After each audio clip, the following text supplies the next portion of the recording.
Hey everyone, and welcome back to Public Health Lens. I am your host, Dr. Nitika Jain. Over the last few episodes, we have explored everything from community engagement to capacity building and cultural humility, the kinds of things that make public health work stick. But today's episode is about something that too often gets rushed, overlooked, or thrown together at the last minute: messaging. Because how we communicate, what we say, how we say it, who says it matters. A powerful message can inspire action. A confusing one, it can build resistance. And in public health, the stakes are too high to get it wrong.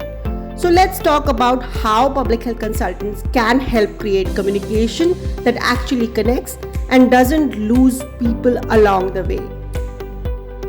We have to admit, public health has a messaging problem. We love our data, we trust the science, but the way we communicate it, sometimes it's too clinical, sometimes too vague, and sometimes, let's be honest, it just doesn't land.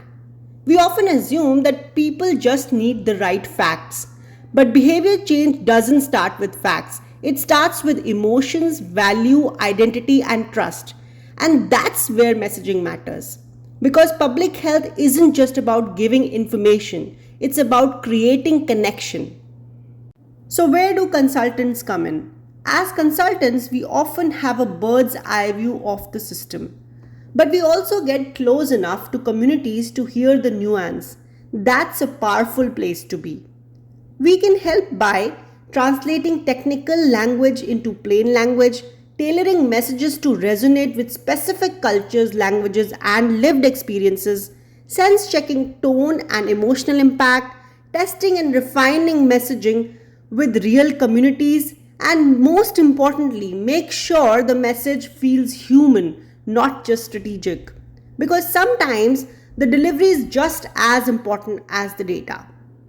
Let's rewind to the early months of COVID-19. Emotions were high, information was evolving, and public health messaging, it often sounded like this: stay home or people will get seriously sick. Don't wear a mask, actually wear one. Wait, double mask. Flatten the curve. Stop the spread. Lockdown now. And while those messages were built on real urgency, many people felt overwhelmed, confused, or alienated. The tone was often fear-based, the guidance was inconsistent, and trust began to erode. So, what could have been done differently? If consultants had been brought in early, especially those focused on community engagement and communication, we could have helped shape messages that were clearer, kinder, and more connected to everyday realities. So instead of saying, stay home or people will get seriously sick, we could have said, we know this is hard. Staying home is one of the most powerful ways to protect your neighbors, your grandparents, and the frontline workers, risking everything. Remember, we are in this together. That small shift from fear to solidarity is what builds trust. Because when people feel respected and understood, they are more likely to listen. Here are 5 things consultants can do to help make messaging work. First, know your audience. Not just who they are on paper, but how they think, what they value, and where they listen. Second, use plain language. If your message needs a glossary, it's too complicated. Clarity builds trust. Third, focus on benefits, not just risks. Fear might get attention, but it rarely leads to long-term changes. Hope, community, and agency go further. Fourth, listen before you write. Great messaging starts with great listening. Community insights shape meaningful language. Fifth, keep testing and refining. Try different formats: radio spots, memes, bulletins, social media messages. Meet people where they are. Here's what I have learned. A message doesn't need to be perfect. It needs to be felt. The right tone, the right timing, and the right voice can make all the difference.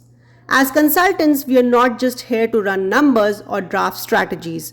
We can and should help shape how people understand, trust and engage with public health itself. Because in the end, what good is a life-saving message if it never reaches the people who need it? Thanks for joining me on Public Health Lens. Next week, we'll explore something different. How public health consultants work outside traditional settings like corporate wellness programs, hospitals, and NGOs. Public health doesn't only live in health departments, and neither should we. Until then, stay curious, stay kind, and speak in ways that connect.